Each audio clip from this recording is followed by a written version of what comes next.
साहिब साहिब सत साहेब बोलिए बोलिए। रोजी हाँ सतनाम सारनाम और साधन क्या भेद है साहब? हाँ, आपको उसके लिए प्रवचन सुनने पड़ेंगे। आप सुनते ही नहीं और ऐसे 1000 बार लाख बरस भी फोन करते रहेंगे तो कुछ फायदा नहीं है। और वो क्या ऐसा बोलने में है कि मैंने बोल दिए 2 मिनट में और आप समझ गए, ऐसा थोड़ी होता है क्या वो? तो उसके लिए तो प्रवचन निकले है ना, इतने लाखों लोग प्रवचन सुनते हैं, आप भी सुन लो। आया क्या समझ में? तो आपको दिक्कत क्या है? आप बहुत बार फोन करते हैं मुझे, मेरे ख्याल से 1 महीने में आप 1000 बार फोन करते होंगे, तो क्या उससे क्या होने वाला है?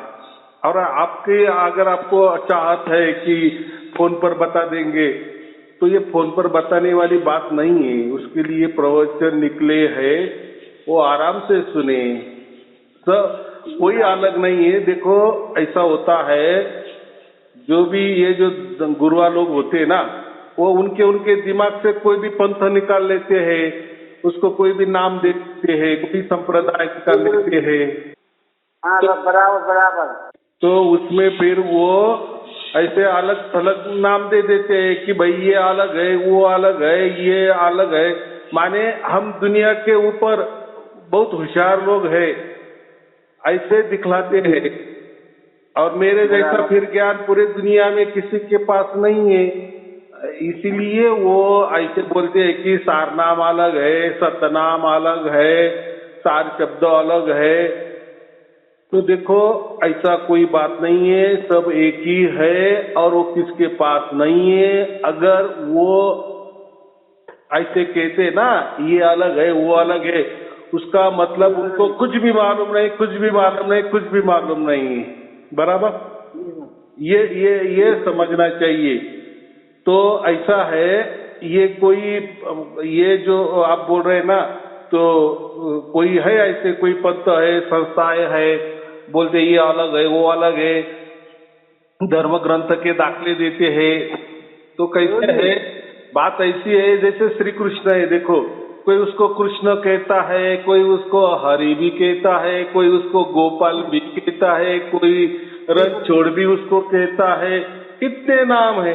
तो ऐसा ही ये परमात्मा का नाम है। लोग अलग उसको, कोई उसको सतनाम बोलते हैं, कोई सार शब्द बोलते हैं, कोई निअक्षर बोल देते हैं, कोई सारनाम बोल देते हैं, कोई सारनाम बोल देते हैं, कुछ भी बोलते हैं, कुछ भी बोलते हैं, कुछ भी बोलते हैं ना, कहीं आता पता ठिकाना है। ताकि ऐसा डिवाइडेशन करके रखे ना, तो संगत 2-2 4-4 बरस उनके पास रहती है कि भाई अभी तू ज्वाइन किए क्या हुआ? अरे मुझे तो अभी सतनाम दे दिए, और बाद में मुझे वो सारनाम देने वाले हैं, और बाद में मुझे सार शब्द देने वाले हैं, फिर सार शब्द के बाद वो परमात्मा ही देने वाले हैं। ऐसे कुछ झूठ मूठ करके 2-2 4-4 बरस घुमाना माने, ताकि लोग आते जाते रहे, दान दक्षिणा मिलती रहे, अपना पेट भरते रहे।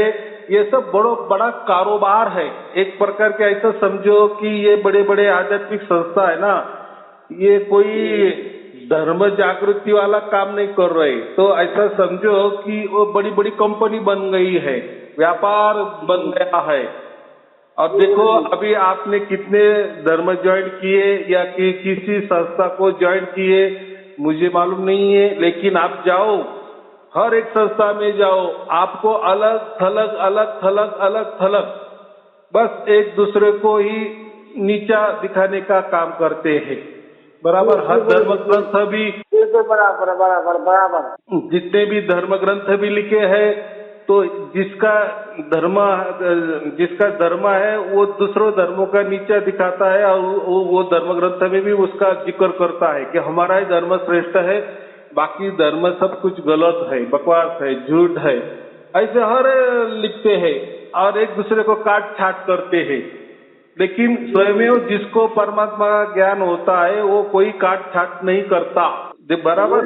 हाँ, इस समय भी मुझे वो सुनाई दे रही है, इस समय भी आज बात कर रहा है वो मुझे सुनाई दे रही है। तो देखो ना अभी कितनी अच्छी बात है कितना आपका भाग्य है कि आपको ये मिल गया है। लेकिन आप प्रवचन ना सुनते, इसीलिए आपको इसमें संशय आ रहा है। बराबर, इतनी बड़ी आपका भाग्य हो गया है, परमात्मा ने ये चीज आपको दे भी दी है, लेकिन समझ नहीं रहा है। बराबर, ऐसा देखो, परमात्मा तो सबके अंदर मौजूद है ही, अंदर बाहर ऊपर नीचे सबको है, और वो इसी जन्म में नहीं है। हमारे जितने भी हजारों लाखों जन्म हुए वहां से वो परमात्मा है ही, परमात्मा में ही हम रहते हैं। जैसे मछली पानी में रहती है ना, तो मछली के अंदर बाहर ऊपर नीचे पानी ही पानी है, उसके हजारों लाखों पीढ़ियां उसमें ही गया है, पानी में ही गया है। लेकिन वो इतना भी होते हुए भी वो बोल रहे कि मुझे प्यास लग गई है, मुझे पानी चाहिए, तो क्या अभी कहना। तो ऐसा ही है, आपको सार शब्द मिल गया है, तो प्रवचन इसलिए ही बनाए जाते हैं ना। और ये मेरे प्रवचन भी नहीं उसको कहते हो, बातचीत वाले। जैसे कि आपने अभी ये सवाल किए, मैं वो सवाल का जवाब दे रहा हूँ।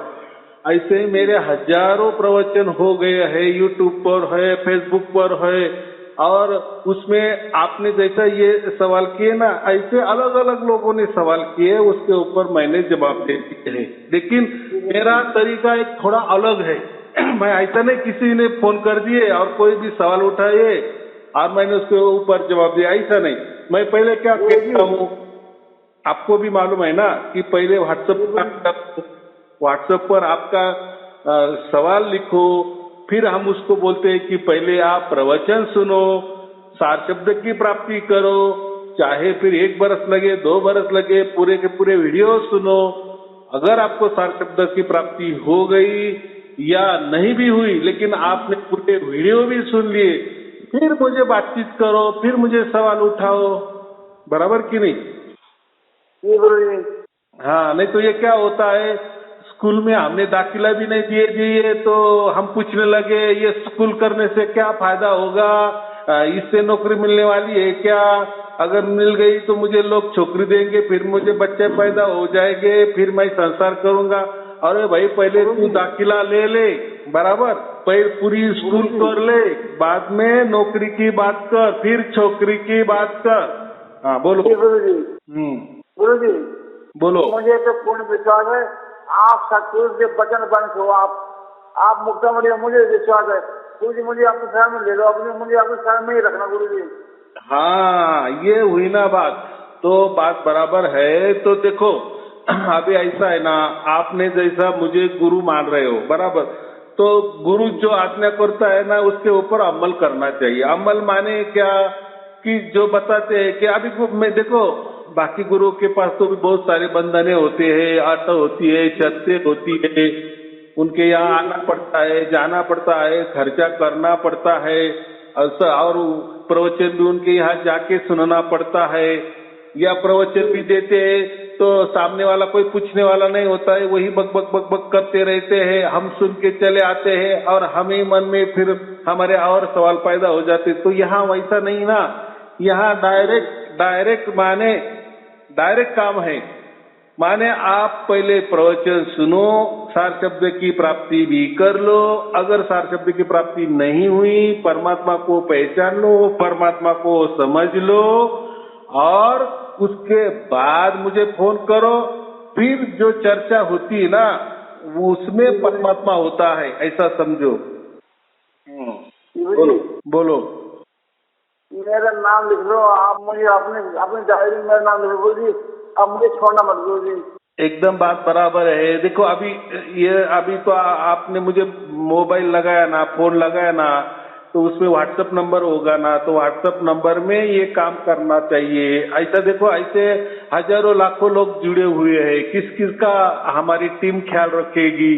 तो भी आप आपके व्हाट्सएप पे लिखो ना कि मेरा नाम ऐसा ऐसा है, मुझे सार शब्द की प्राप्ति हो गई है, मुझे ऐसा हो रहा है, वैसा हो रहा है। चाहे तो 5-25 मिनट की, 30 मिनट की कोई वीडियो निकालो, कोई ऑडियो निकालो, हमें भेज दो, अच्छा हुआ तो हम कुछ जाहिर करेंगे, अगर नहीं कुछ करना है तो बोलो, उसमें बोलो, हम हमारे समझ में रहेगा, और आपका जो भी कुछ बोला हुआ है, लिखा हुआ है, हमारे पास वो हिफाजत में रहेगा, उसकी हिस्ट्री बनेगी, बराबर कि नहीं। और आप और देखो, अगर व्हाट्सएप में है तो हर रोज आप राम राम तो करेंगे कि नहीं, नमस्ते करेंगे कि नहीं, तो जुड़ा होता रहेगा कि नहीं जी। लेकिन कोई आपका व्हाट्सएप नहीं है तो कैसा क्या समझ में आ जाएगा। और अभी समझो आप ऐसे फोन, हाँ अब हम फोन ले लें गुरु जी, नया फोन। हाँ अभी देखो, फोन ले लेंगे। हाँ ऐसा तो छोटा सा फोन ले लो, तो उसमें व्हाट्सएप वगैरह थोड़ा सा फैसिलिटी है, ऐसा सस्ता वाला फोन ले लेने का, बाकी क्या करने का है, बराबर कि नहीं। तो उससे क्या होता है, व्हाट्सएप में हम फिर रोजाना वाले वीडियो भेजते हैं, वो आपको सुनने को मिलेंगे। देखो ये काम कैसा है, बचनों से आपके श्री बचनों से जिंदगी साफ होती रहती है गुरु जी। अभी देखो मुझे इतना ही कहना है, ये आध्यात्म का काम कैसा होता है। अभी आपके पास मोबाइल है, बराबर कि नहीं, जिससे आपने मुझे फोन किए, अगर इसको आपने चार्जिंग नहीं रखे तो क्या होगा, फोन बंद हो जाएगा कि नहीं, आप बातचीत भी नहीं कर सकेंगे ना। तो ऐसा ही परमात्मा का है। तो परमात्मा हमारे ऊपर उसकी कृपा दृष्टि हो, उसकी नजर निगरानी रहे, या गुरु की आपके ऊपर नजर निगरानी रहे, उसके लिए आपको क्या करना पड़ेगा, प्रवचन सुनते रहना। प्रवचन सुनते रहने से क्या होता है, आप परमात्मा के टच में होते हो, स्पर्श में होते हो, उसकी मौजूदगी में होते हो, उसकी गोद में होते हो। फिर चाहे आपको कोई भी संकट आ ले तो परमात्मा है ना फिर उसको निवारण करने के लिए। लेकिन उसके लिए ये थोड़ी थोड़ी छोटी छोटी बातें तो करनी चाहिए ना, प्रवचन में रात रहना चाहिए। उससे क्या होता है, हमारा मन हल्का हो जाता है और जीवन में जीने को हमें एक उत्साह आ जाता है, बराबर। हाँ गुरु जी अजबा जाप क्या होता है गुरु जी, अजबा जाप? देखो आप ऐसे कोई भी सवाल मत करो, मैं क्या कहा कि सबकी सब प्रवचन में लिखे है। एक होता है हमारे मुंह से किए जाने वाला, उसको जाप कहते हैं, मुंह से बोलते हैं, और एक होता है अजापा जाप जो सांसों से किया जाता है। हाँ, और तीसरा होता है अनंत नादे, वो कैसा, वो सुनना ना, उसमें ना जाप होता है ना अजापा होता है, और उसमें कान बंद करने पड़ते हैं, और एक कोई धुन आती है जो प्रकृति वाली होती है, ऐसी 10 धुनें होती है, वो सुनने। तो वो ऐसे 3 बातें हैं, जाप, अजापा और ये अनंत नादे।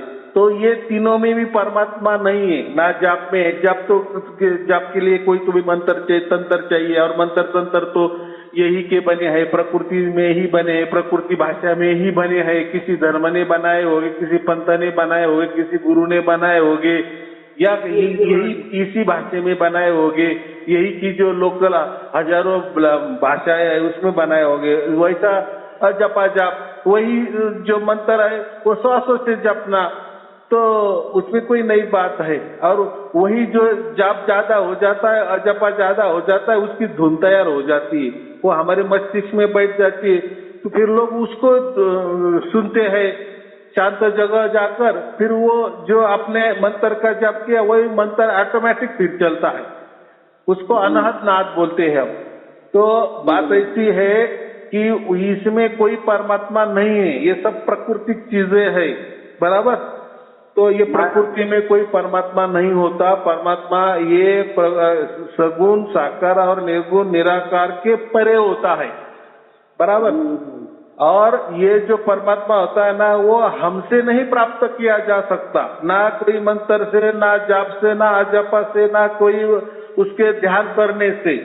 तो वो जो प्राप्त होता है उसकी ओर से प्राप्त होता है। जैसे अभी आपने कहा कि मुझे धुन आ रही है, मैं आपसे बोल रहा हूं तो मेरी धुन चल रही है, तो वो तो आपने नहीं तैयार की, जो भी आ रही है वैसे आ रही है, तो उसको कोई नाम नहीं देना। मुझे सुने या ना सुने, लेकिन वो तो आती रहती है। हाँ, उसको सुनना भी नहीं, वो डिफॉल्ट चलता है। जैसे आपका सांस है ना, तो सांस के ऊपर तो आप जिंदा हो ना, तो आप उसके ऊपर कहाँ लक्ष्य दे रहे हो, कहाँ ध्यान टिका रहे हो कि सांस लेना चाहिए या छोड़ना चाहिए, तो हो रहा है ना ऑटोमेटिक। वैसा ही ये वो तो हो रहा है। परमात्मा, हाँ, तो ये परमात्मा की जो धुन 24 घंटे सुनाई देता है, 24 घंटे आ रही है, 24 घंटे। हाँ, बराबर की नहीं, तो बहुत अच्छी बात है।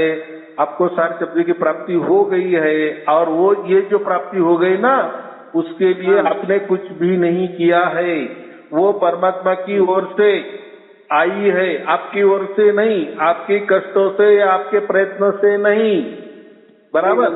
तो ये ही होता है परमात्मा, जो कहते हैं ना, उसके पाँव चल के आता, हमारे पास आता है, हम नहीं उसके पास जा सकते, या कोई जाने का रास्ता है। ये तो आजकल के गुरुआ लोग पेट भरने के लिए कुछ भी बोलते हैं कि ये ले लो मंत्र, ये ले लो ध्यान, ये ऐसा विचार करो, ये ऐसा विचार रखो, ये ऐसी कल्पना करो, ये करो, ऐसा। देखो, कोई किसी कल्पना में परमात्मा नहीं होता, किसी ध्यान में परमात्मा नहीं होता, किसी मंत्र में परमात्मा नहीं होता। हाँ, कल्पना काल की होती है। तो प्रकृति के चंगुल में ये परमात्मा नहीं आने वाला, आता ही नहीं है, बराबर। जो हाँ, सतनाम ले लो, इसका नाम ले लो, तो इसका कब मिलेगा। तो ये मैं वही बोल रहा हूँ ना, वो उनका पेट भरने का काम है, तो वो जाने दो। हम किसको क्या बोलेंगे। देखो, आप एक संस्था से जुड़ गए, उसने ऐसा बता दिए, तो आपका उनका प्रभाव आपके ऊपर हो गया। आप ऐसी दूसरी कोई संस्था ज्वाइन करेंगे, उसी में जाएंगे, उनका कोई अलग मंत्र होगा, कोई अलग ध्यान होगा, कोई अलग विचारधारा होगी, तो आप कहाँ जाओगे। कृपा हो गई। हाँ, ये तो परमात्मा की कृपा हो गई कि आपसे मेरा लगा हो गया। हाँ, तो यही होता है। आप तो सत्य के वचन वंश हैं, मुक्तामणि चूड़ामणि जी महाराज। ऐसा है, अभी उसको कुछ नाम मत दो। परमात्मा कोई ऐसा मनुष्य रूप में नहीं आता, या मनुष्य का में अवतार नहीं लेता। ये तो लोगों ने उनकी पूजा होनी चाहिए, इसलिए कह रहे कि परमात्मा मनुष्य स्वरूप होता है, ताकि ऐसा कह दिए तो लोग फिर उनकी पूजा करते हैं। उनकी पूजा, उनकी मान बढ़ाई, उनको कमाई होने के लिए, उनका पेट भरने के लिए, उनकी संगत बढ़ाने के लिए वो ऐसे मनुष्य वाला परमात्मा पैदा करते हैं, तैयार करते हैं। ये तो उसमें नहीं जाना है हमें अभी सब समझ में आया है। और प्रवचन में मेरे प्रवचन में तो यही बताता हूँ कि ये ऐसा कोई परमात्मा नहीं होता। ये जब हमारे दिमाग से निकल जाता है ना, फिर ये झलकियां आने लगती है। लेकिन अगर आप बोलेंगे कि नहीं परमात्मा होता है, वो किसी के शरीर में घुसता है, या परमात्मा मनुष्य शरीर जैसा ही होता है, या मनुष्य शरीरधारी होता है, या अगर यहाँ नहीं होता तो वहाँ कहीं ना कहीं वो मनुष्य जैसा होगा, लेकिन कोई बड़ा मनुष्य होगा, कोई सुंदर मनुष्य होगा, कोई प्रकाशमान मनुष्य होगा, कोई ज्योत स्वरूप वाला मनुष्य होगा, तो ये सब बकवास बात है। तो परमात्मा कोई मनुष्य जैसा नहीं होता। परमात्मा के लिए ये इतने अनंत ब्रह्मांड है, बराबर कि नहीं।